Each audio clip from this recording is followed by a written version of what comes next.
జీవనని చంపబోతూ ఆనందిని పొడిచిన సింహాద్రి. ఆనంది పరిస్థితి ఏంటి, అసలు ఇదంతా కూడా ఎలా జరగబోతుంది, ఇదంతా కూడా తెలుసుకోవాలి అంటే వీడియోనైతే ఎక్కడ కూడా స్కిప్ చేయకండి. అలాగే మన ఛానల్ ని తప్పకుండా సబ్స్క్రైబ్ చేసుకోండి. ఇక సింహాద్రి అయితే సునంద ఇంటికి చాలా కోపంగా ఆవేశంగా వస్తూ ఉంటాడు. ఇక సింహాద్రిని చూసిన వారంతా కూడా షాక్ లో ఉంటారు. ఎందుకంటే సింహాద్రి చాలా కోపంతో వస్తున్నాడు, పైగా తన చేతిలో కత్తి ఉంది. అందరూ కూడా ఏంటి సింహాద్రి ఇలా వస్తున్నాడు అని చెప్పి అనుకుంటూ ఉంటారు. ఇంతలో శశికాంత్ అయితే అతన్ని ఆపుతాడు. ఏంటి సింహాద్రి, ఎందుకంత కోపంతో ఆవేశంతో ఉన్నావు, ఏమైంది, ఎందుకు అలా ఉన్నావు, నీ చేతిలో ఆ కత్తి ఏంటి అని చెప్పి అంటూ ఉంటాడు. మీరు తప్పుకోండి బాబు, నేను ముందు ఈ జీవన్ని చంపేసేయాలి, ఆ తర్వాతే నేను మాట్లాడతాను అని అంటూ ఉంటాడు సింహాద్రి. సింహాద్రి మాటలు విన్న ఆనంది, ఆదిత్య, సునంద, శశికాంత్, చైతన్య, జ్యోతి, సూర్య అందరూ కూడా షాక్ అయిపోతారు. జీవన్ అయితే భయపడుతూ ఉంటుంది. ఇదంతా కూడా వీడికి ఎలా తెలిసింది అని చెప్పి అనుకుంటూ ఉంటుంది. ఇక సింహాద్రి అయితే నిజాన్ని అందరి ముందు కూడా బయట పెట్టేస్తాడు. నా భార్య చనిపోలేదు, తనని ఒక మనిషి చంపేసింది, నిర్దర్శనంగా చంపేసింది. ఆ విషయం నాకు ఎక్కడ తెలుస్తుందో అని చెప్పి నాకు మత్తుమంది ఇచ్చారు అని చెప్పి అంటూ ఉంటాడు. అయితే ఇంతలో శశికాంత్ అలాగే సునంద ఇద్దరు కూడా ఎవరు నీ భార్యని చంపింది, ఎవరు, అటువంటి అవసరం ఎవరికి ఉంది అని చెప్పి అడుగుతూ ఉంటారు. ఇక సింహాద్రి అయితే ఇదిగో ఈ జీవనే, ఈ జీవన ఈ ఇందుమతి ఇద్దరు కలిసి నా భార్యని పొట్టన పెట్టుకున్నారు అని చెప్పి సింహాద్రి అయితే గట్టిగా అరుస్తూ ఉంటాడు. ఇంతలో ఆనంది అయితే అక్కడికి వస్తుంది. అదేంటి నాయనా, చంపడం ఏంటి, అమ్మ చనిపోయింది కదా అని చెప్పి అంటూ ఉంటే, లేదు బిడ్డ, లేదు బిడ్డ, నా కళ్ళ ముందే వీళ్ళిద్దరూ కలిసి మీ అమ్మని చంపేశారు.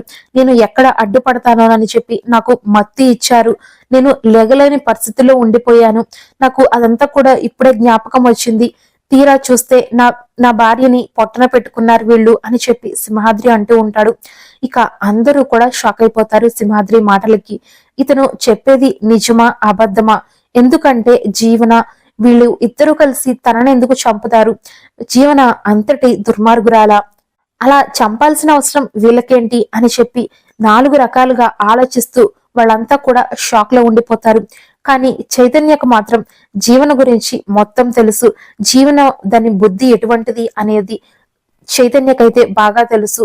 ముందు చైతన్య అయితే ఈ విషయాన్ని నమ్ముతాడు. ఇక ఆనంది కూడా నమ్మలేదు. ఎందుకంటే జీవన చిన్న చిన్న తప్పులు చేస్తుంది తప్ప మనుషుల్ని హత్య చేసేంత పెద్ద హంతకురాలు కాదు.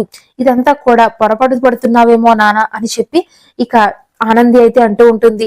ఇక సింహాద్రి, లేదు బిడ్డ, నా కళ్ళారా చూశాను, నేను ఆపబోతుంటే నాకు మత్తి ఇచ్చారు, నా కళ్ళతో నేను చూశాను, మీ అమ్మని వాళ్ళు పొట్టన పెట్టుకున్నారు, వాళ్ళు కావాలని చంపేశారు అని చెప్పి అంటూ ఉంటాడు. ఇక ఆనందికైతే చాలా కోపం వస్తుంది. జీవన 2 చెంపలు కూడా పగలగొడుతుంది. నువ్వు ఎందుకు మా అమ్మని చంపావు, నీకు ఏం అవసరం వచ్చింది, మా అమ్మ నిన్ను ఏం అన్యాయం చేసింది, ఎందుకు చంపావు అని చెప్పి తన మెడ పట్టుకుంటుంది అందరి ముందు. ఇక సూర్య, జ్యోతి వీళ్ళు కూడా షాక్ అయిపోతారు. జీవన ఇటువంటి పని చేస్తుందని మేము కల్లో కూడా అనుకోలేదు, మా జీవనైనా ఇలాంటి పని చేస్తుంది అని చెప్పి వాళ్ళు కృంగిపోతూ బాధపడుతూ ఉంటారు. ఇక సునంద అయితే జీవనకే సపోర్ట్ చేస్తుంది. జీవన అటువంటి పని ఎందుకు చేస్తుంది, ఈ సునంద కోడలు ఒకరిని హత్య చేసే పని ఎప్పటికీ చేయదు అని చెప్పి జీవనకి సపోర్ట్ చేస్తూ ఉంటుంది. ఇక సింహాద్రి అయితే వెళ్లి ఇందుమతి మెడ పట్టుకుని, ఎందుకు చంపారు, నా భార్య మీకు ఏం హాని చేసింది, మీకు అంత అవసరం ఏమొచ్చింది అని చెప్పి గొంతు పట్టుకుంటాడు. ఇక జీవన అయితేనేమో, లేదు మేము ఇదంతా కూడా ఏమీ చేయలేదు, మీరు పొరపాటు పడుతున్నారు, నేనేమీ చేయలేదు అని చెప్పి కవర్ చేయడానికి ప్రయత్నిస్తూ ఉంటుంది. కానీ ఇదంతా కూడా ఆనంది కూడా నమ్మదు. ఎందుకంటే జీవన ఏదో తప్పు చేసింది, అందుకే భయపడుతుంది అని 2 రోజులుగా జీవనని అబ్జర్వ్ చేస్తూ ఉంటుంది ఆనంది అయితే. కానీ నువ్వు మా అమ్మని ఎందుకు చంపావో మాకు అర్థం కావడం లేదు, దయచేసి చెప్పు, మా అమ్మ నిన్ను ఏం చేసింది, నీకు ఏం హాని తలపెట్టింది, తన పని ఏదో తను చేసుకుంటూ ఉండేది కదా, అనవసరంగా నువ్వు మా అమ్మని చంపేశావు జీవన, నేను నీకు మంచి జీవితాన్ని ఇచ్చాను, నువ్వు నా జీవితాన్ని నాశనం చేశావు అని చెప్పి ఆనంది అయితే బాధపడుతూ ఉంటుంది. ఇక ఇంతతోటి సింహాద్రి కోపం అయితే అస్సలు చల్లదు. వెంటనే తన చేతిలో ఉన్న కత్తితోటి జీవన మీదకి దాడి చేస్తాడు. ఇక జీవన అయితే తప్పించుకుంటుంది. సరిగ్గా అదే సమయానికి ఆనంది అయితే అక్కడ ఉంటుంది. ఇక ఆనందికైతే కడుపులో గుచ్చుకుంటుంది. వెంటనే హాస్పిటల్ కి తీసుకువెళ్తారు ఆనందిని. ఇక సింహాద్రి అయితే ఎంతో బాధపడుతూ ఉంటారు. అయ్యో బిడ్డ, నువ్వు అడ్డం వచ్చావా, ఇవాళ నా పత్తాలని చంపిన ఈ జీవన్ని ఎలాగైనా చంపేయాలి అనుకున్నాను, అనవసరంగా మధ్యలో నువ్వు అడ్డు వచ్చావు బిడ్డ అని చెప్పి బాధపడుతూ ఏడుస్తూ ఉంటాడు. ఇక వాళ్ళంతా కూడా ఆదిత్య, చైతన్య వీళ్ళంతా కూడా ముందు ఆనందిని హాస్పిటల్కి తీసుకువెళ్తారు. హాస్పిటల్లో జాయిన్ చేస్తారు. ఇక జీవన కూడా ఆ వాళ్ళతో పాటే వెళుతుంది. ఇక హాస్పిటల్లో అయితే మొత్తం గొడవ జరుగుతుంది. నువ్వు ఎందుకు చేశావు అని చెప్పి సింహాద్రి జీవన మెడ పట్టుకుంటాడు. ఇక వాళ్ళంతా కూడా విడిపించడానికి ఎంత ప్రయత్నించినా కూడా సింహాద్రి కోపం అయితే అస్సలు చల్లారదు. నా బిడ్డకి ఏమన్నా అయితే ఈ జీవన ప్రాణాలతో బయటపడదు అని చెప్పి వార్నింగ్ ఇస్తాడు. అందరూ కూడా షాక్ అయిపోతూ ఉంటారు. జీవనాన్ని అయితే నిలదీస్తారు. ఇక శశికాంత్ కావచ్చు, సూర్య, జ్యోతి వీళ్ళంతా కూడా, చైతన్య వీళ్ళంతా కూడా జీవననే నిలదీస్తారు. జీవన, నువ్వు ఇలాంటి పని చేస్తావని మేము కల్లో కూడా అనుకోలేదు. నువ్వు ఎందుకు ఇలాంటి పని చేశావు? ఒక మనిషిని హత్య చేసేంత పాపం పని ఆళ్ళేం చేశారు? నువ్వెందుకు ఇంతటి పాపానికి ఒడిగట్టావు? చిచ్చి, నువ్వు అసలు నా కడుపున పుట్టావంటేనే నాకు అసహ్యంగా ఉంది అని చెప్పి జ్యోతి అంటూ ఉంటుంది. ఇక జీవన అయితే ఏం మాట్లాడదు. నాకు ఆవిడంటే అస్సలు ఇష్టం లేదు, అందుకే నేను చంపేశాను అని సింపుల్ గా అనేస్తుంది. ఆ మాటకి కోపం వచ్చిన చైతన్య తనని చాలా బాగా కొడుతూ ఉంటాడు, చెంపలు వాయిస్తూ. నువ్వు మనుషుల్నే చంపేసేంత కిరాతకురాలువా? నువ్వు ఒక హంతకురాలివి, చిచ్చి, నీ ముఖం కూడా నాకు చూపించుకు అని చెప్పి చైతన్య అయితే జీవనం మీద ఫుల్లుగా సీరియస్ అయి అక్కడి నుంచి వెళ్ళిపోతాడు. ఇక సింహాద్రి అయితే తన బిడ్డ మళ్ళీ ఎప్పుడు బయటకు వస్తుంది, హాస్పిటల్లో నుంచి తను ఎప్పుడు కోలుకుంటుంది ఆనంది అని చెప్పి ఎదురు చూస్తూ ఉంటాడు. అలాగే అనుకున్నట్లుగానే ఆనంది అయితే స్పృహలోకి వస్తుంది. ఏంటి నాన్న, అమ్మని ఇలా చంపేస్తారని నేను అస్సలు అనుకోలేదు, నేను తట్టుకోలేకపోతున్నాను నాన్న అని చెప్పి ఆనంది బాధపడుతూ ఉంటుంది. ఇక సింహాద్రికి కూడా, మీ అమ్మని చంపిన దాన్ని నేను అంత ఈజీగా వదలను, దాన్ని అంతు చూస్తాను అని చెప్పి అంటూ ఉంటాడు. ఇక ఆనంది అయితే సింహాద్రిని కూల్చోడానికి, వదిలే నాన్న, అమ్మ అయితే లేదు, ఇప్పుడు మనం ఇదంతా కూడా పోలీసులకి అప్పచెప్దాము, పోలీసులు ఏం చేస్తారో అదే చేయనివ్వండి, మీరు మాత్రం మధ్యలో జోక్యం చేసుకోవద్దు నాన్న అని చెప్పి అంటూ ఉంటుంది. ఇక సింహాద్రి దగ్గర అయితే మాట తీసుకుంటుంది.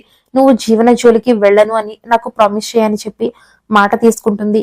ఇదంతా కూడా నేను పోలీసులకి చెప్తాను, జీవనని ఏం చేయాలి అనేది వాళ్లే చూసుకుంటారు అని చెప్పి ఆనంది అంటుంది. ఇక ఆదిత్య అయితే ముందుగా పోలీసులకి ఫోన్ చేసి ఇదంతా కూడా చెబుతాడు.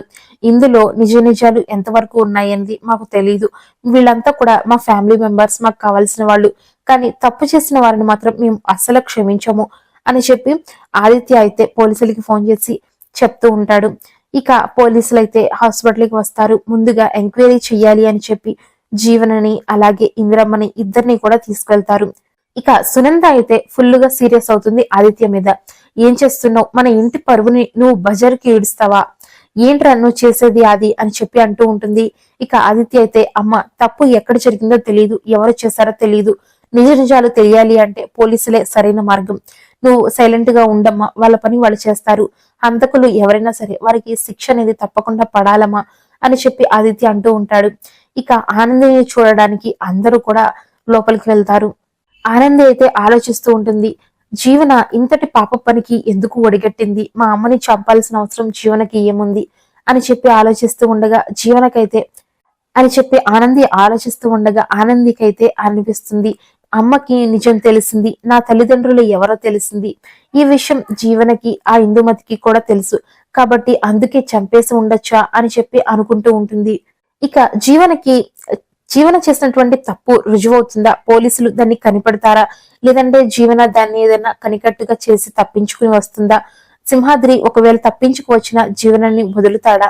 అప్కమింగ్ ఎపిసోడ్ లో ఏం జరగబోతుందో తెలుసుకోవాలంటే మన ఛానల్ ని వెంటనే సబ్స్క్రైబ్ చేసుకోండి.